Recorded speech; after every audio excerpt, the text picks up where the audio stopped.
நம்ம நக்கீரன் டிவியோட தொடர்ந்து இணைந்திருக்க பெல் சிம்பிளை கிளிக் பண்ணுங்க.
பிஜேபி சேர்ந்த எஸ் ராஜா அவர்கள் தொடர்ந்து விடுதலை சிறுத்தைகள் எந்த அறிக்கை விட்டாலும் அந்த அறிக்கைக்கு பதில் சொல்லாமல் எதிர்மறையான வார்த்தைகளால் கொச்சையாக பேசி வருகிறார்.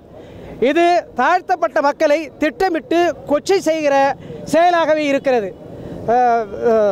தொடக்கத்தில் இப்போது ரஜினிகாந்த் அவர்கள் ஒரு புதிதாக கட்சி தொடங்குகிறேன் ஒரு சிறிதளவில் ஒரு செய்தி சொன்னார்கள். தமிழகத்தில் இந்தியாவில் யார் வேணாலும் கட்சி தொடங்குவதற்கு அதிகாரம் இருக்கிறது, உரிமை இருக்கிறது என்ற விடுதலை சிறுத்தைக்கு வரவேற்று சொன்னார்கள். அதற்கு எஸ் ராஜா அவர்கள் பிஜேபிக்கு இங்கு ஆள் இல்லை, பிஜேபிக்கு கொடி பிடிப்பதற்கு ஆள் இல்லை, நாதி இல்லை, ஆனால் இவர்கள் நடிகர்களை தேடி ஓடிக்கொண்டு இருப்பது இந்த நாடறிந்த செய்தி. ஆனால் ஒட்டுமொத்த தாழ்த்தப்பட்ட மக்களுடைய தலைவராக இருக்கின்ற எங்களுடைய தலைவர் அண்ணன் எழுச்சி தமிழரை தொடர்ந்து கொச்சைப்படுத்தி வருகிறார். இவருடைய போக்கு நீடித்து கொண்டே சென்றால் அவர் எந்த இடத்தில் வந்தாலும் அவர் வாக்கு வங்கியை இழப்பார். தமிழகத்தில் எஸ் ராஜா மெத்தம் படித்தவராக இருக்கலாம், நாகரிகம் இல்லாமல் பேச்சு அவரையே அவர் கொச்சைப்படுத்தி கொண்டிருக்கிறார். இதை பிஜேபி அவரை அந்த பொறுப்பில் அவர் வகுக்கின்ற பொறுப்பிலிருந்து நீக்க வேண்டும் என்று விடுதலை சிறுத்தைகள் கண்டிக்கிறது. எஸ் ராஜா அவர்கள் தாழ்த்தப்பட்ட மக்களினுடைய தலைவராக பிரதிநிதியாக இருக்கின்ற ஒரே தலைவர், இந்தியாவில் மட்டுமல்ல தமிழகத்தில் ஒரு வெற்றிகரமான தலைவராக இருக்கின்ற தலைவரை தொடர்ந்து அவதூறு பரப்பி வருகிறார். ஆகவே அவர் சொல்லுகின்ற வாசியை அவர் போல நாங்கள் தொலைக்காட்சி வாயில் பேச முடியாது. எங்களுக்கு நாகரிகம் கற்றுத்தந்த தலைவர் அண்ணன் எழுச்சி தமிழ் அவர்கள் நாகரிகம் இல்லாமல் இருப்பார்கள்.